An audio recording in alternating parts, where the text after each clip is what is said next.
నమస్కారం. మనీ మాటలో మాట్లాడుతున్నట్టుగా చాలా సంతోషంగా ఉంది. ఇవాళ మార్కెట్ వీక్‌గానే ఉంది. మరి చాలా న్యూస్ ఉన్నది వీక్ అవ్వడానికి. ఎంతవరకు వీక్ అవుతుందని వదులుతారని చూడాలి మనం. మార్కెట్ చాలా వీక్‌గానే ఉంది. ప్రతి రేంజ్‌లో ఫారెన్ ఇన్‌స్టిట్యూషన్స్ అండ్ ఇప్పుడు కొన్ని ఫారెన్ మ్యాగజైన్స్‌లో ఏం చెప్తున్నారంటే రీటైల్ ఇన్వెస్టర్స్ అమ్మడం స్టార్ట్ చేసేసారండి. ఒక సైడ్ మ్యూచువల్ ఫండ్స్, ఒక ఎఫ్‌ఐఐస్ రిటైల్ ఇన్వెస్టర్స్ అమ్మడం స్టార్ట్ చేసేసారు. ప్రాఫిట్ బుక్ చేస్తున్నారు. అలాగని న్యూస్ వస్తున్నది. ఓవరాల్‌గా చూసామంటే ఇంటర్నేషనల్ మార్కెట్ చాలా డౌన్‌లో ఉంది. బిట్‌కాయిన్ ఏమో 12 నెలల లోకని ఎళ్తుంది. ఇయర్‌లో వచ్చిన ఎంటైర్ ప్రాఫిట్ అవుట్ చేసేసింది. మధ్యలో ఒక డిప్ వచ్చింది. కొంతమందేమో 7 మంత్ లో అని చెప్తున్నారు. కొంతమందేమో entire profit of the year ఏమో అయ్యోగటగడని అంటున్నారు. మొత్తంగా చూసామంటే 92,000 బిట్‌కాయిన్ ఉంది. గోల్డ్ కూడా కరెక్ట్ అయింది. 4,070లో ఉంది. దీనివల్ల ఓవరాల్ మార్కెట్ ఏమో వీక్‌గానే ఉంది. సిల్వర్ కూడా కరెక్ట్ అయింది. రూ. 170 అవుతుంది బయింగ్ రేట్. సెల్లింగ్ రేట్ ఏమో 20,000-30,000 తక్కువగుంది. ఇదవుతుంది ఓవరాల్ మార్కెట్ న్యూస్. ఆర్‌బీఐ ఏమో రూపాయినేమో 88.60లో మెయింటైన్ చేస్తున్నది. మెయింటైన్ చేయకుండా ఉంటుందంటే దేశానికి మంచిది.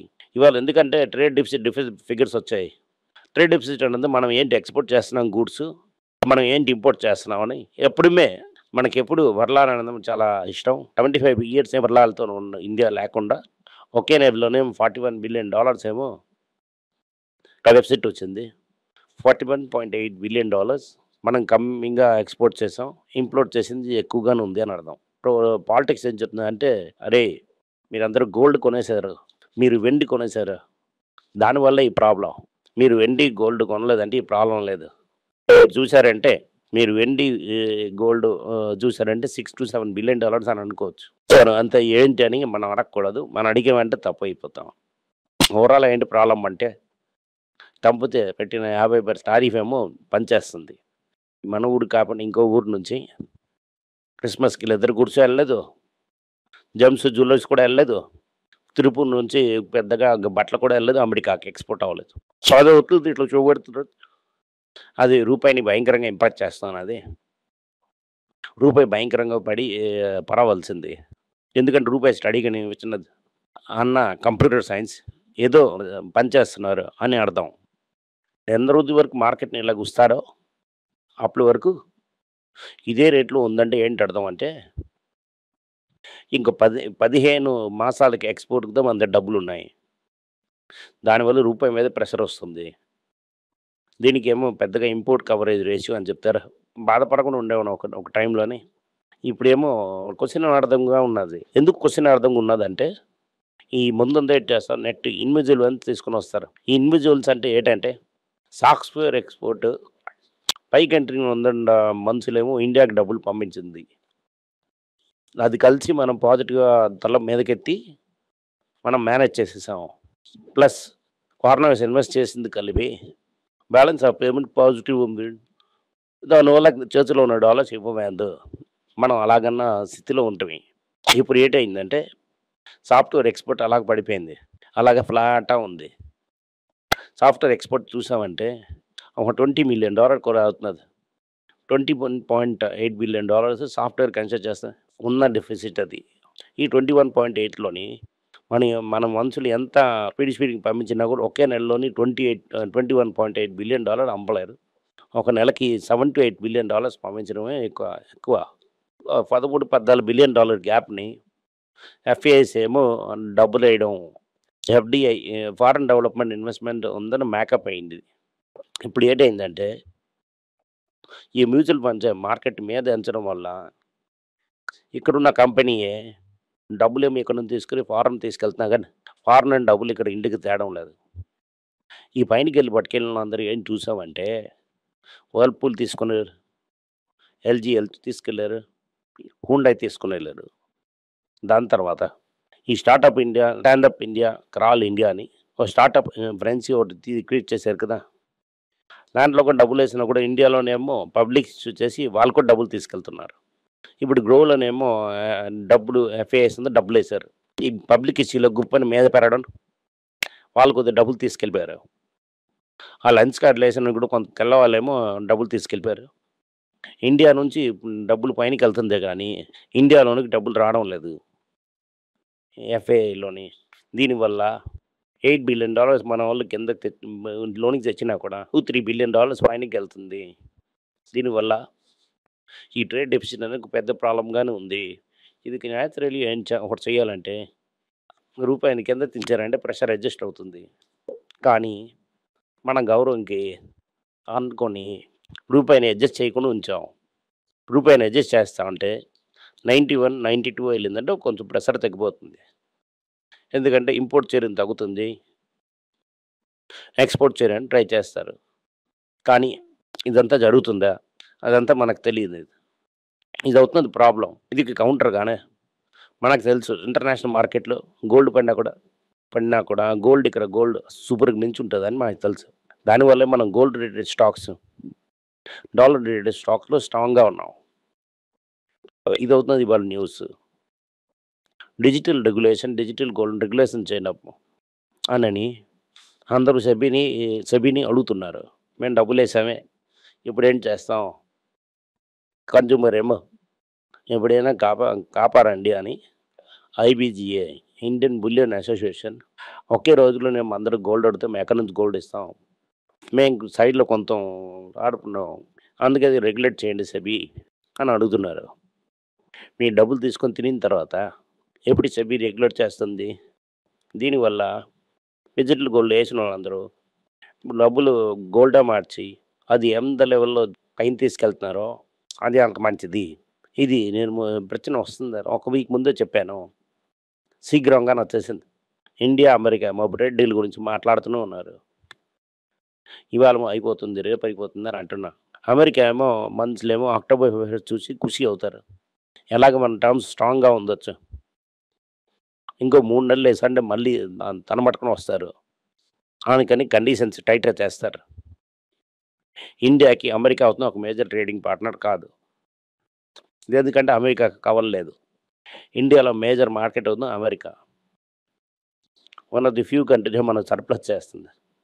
అక్కడ తారిపోయడం వల్ల మనతో ఎక్స్‌పోర్ట్స్ పెద్దగా ఎఫెక్ట్ అయింది. ఇండియా మీద టైం ప్రెషర్ ఉంది.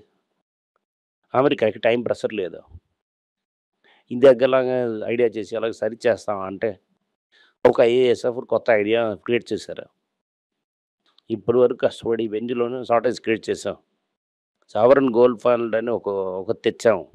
ఇంకా ఎలాంటిదని ఫియాస్కో తెస్తామని ఒక ఐఏఎస్ ఆలోచిస్తున్నారు. ఐఏఎస్ ఏం చెప్తున్నాడు? ప్లాటినం జ్యువెలర్స్‌ని బ్యాన్ చేద్దాము. ఇండియాకి మంచి న్యూస్. అలాగని ప్లాటినం జ్యువెలర్స్ ఇంపోర్ట్‌ని రెస్ట్రిక్ట్ చేద్దాం. అలాగని చెప్తున్నారు. ఎంతమంది ప్లాటినం జ్యువెలర్స్ కొంటున్నారు? అది పెద్దగా రెస్ట్రిక్ట్ అవుతుందో తెలీదు. ఇండియాలో ఇప్పుడు అందరిని లీడ్తారు ఇన్‌స్టాగ్రామ్‌తో కలిపి ప్లాటినం అని. ప్లాటినం ఉంది చాలా రేర్ అయ్యా. మనం బ్యాంక్స్ అంతా ప్లాటినం చూడరు. దానికి ఎగనెస్ట్‌గా లోన్ కూడా ఇవ్వరు. అది మనకి ఎఫెక్ట్ అవ్వదు. అది చూడకండి. అస్ట్రాజెనికా, సన్ ఫార్మా క్యాన్సర్‌కి ఒక పార్ట్నర్‌షిప్‌లో అనౌన్స్ చేశారు. మనం ఎప్పుడో ఒక పాత కాలంలోనే సన్ ఫార్మా కన్సిడర్ చేయడం వల్ల అది మనకొచ్చింది. ఇప్పుడు చాలా కాస్ట్‌లీ. నోవో నార్డిస్క్ అలాగనే కంపెనీ వీగోవో ఇంజెక్షన్ నుంచి టాబ్లెట్ పివట్ చేస్తున్నది. రేట్ తగ్గించి అది పుష్ చేయాలని ఇండియాలో డిసైడ్ చేస్తున్నారు. నాటక ఫార్మా మీ అందరూ అడగలేదని చాలా కాలం న్యూస్‌లో వచ్చింది. సిటీపీఆర్ అని ఒక 1 ఇయర్ ముందు నేను మాట్లాడాను. ఈ సిటీపీఆర్ అనేది అగ్రో కెమికల్. అది ఎఫ్ఎంసీ అనే ఒక కంపెనీ చేతిలో ఉంటుంది. ప్యాటెంట్ ఎక్స్పైర్ అవ్వక ముందే ఇది పర్ఫెక్ట్‌గా స్టాక్ రెడీ చేసి మార్కెట్‌లో దించారు. 2-3 నెలల్లో పేటెంట్ అవ్వడం వల్ల ఇది పెద్దగా పిటిషన్ ఎంటర్‌టైన్ చేయలేడు. కోర్టు చెప్పేసింది. నాట్‌కో ఏమో సిటీపీఆర్ నమ్మొచ్చని చెప్పేసింది. ఇదేనా ప్రాబ్లమ్ వచ్చినా కూడా 2 నెలలకి రాయల్టీ దాని ఇవ్వాలి.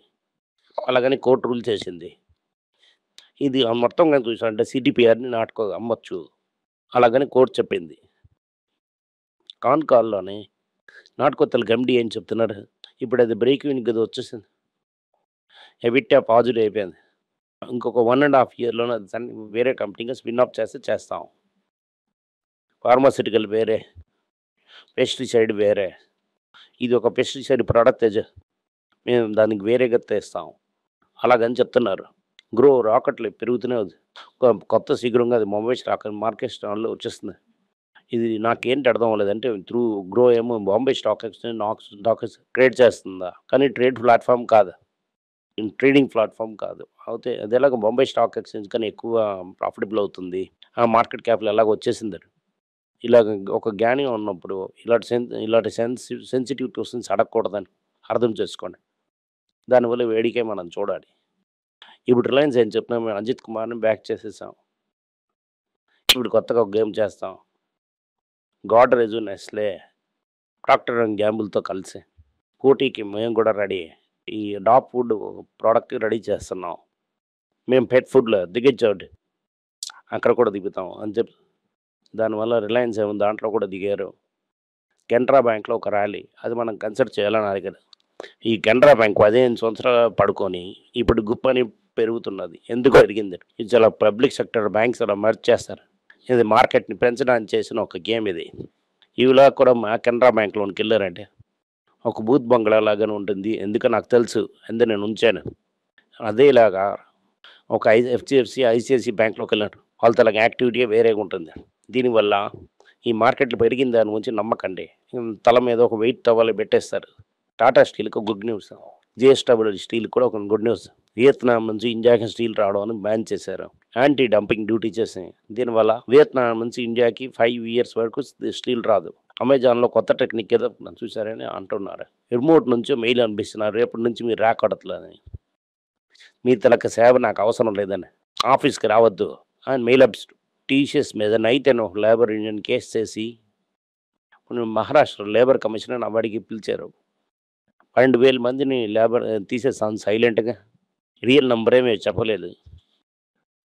చాలామందికి మీరు డబ్బులు ఇవ్వలేదు. అలాగని చాలామంది బాధపడుతున్నారు. వాళ్ళకి కేసు తీసుకొని లేబర్ కమిషన్ దగ్గరికెళ్ళారు. టీసీఎస్‌ని పిలుస్తున్నారు. టీసీఎస్ ఏం బదులు చేస్తున్నారని వెయిట్ చేసి చూద్దాం. Thank you. నమస్కారం.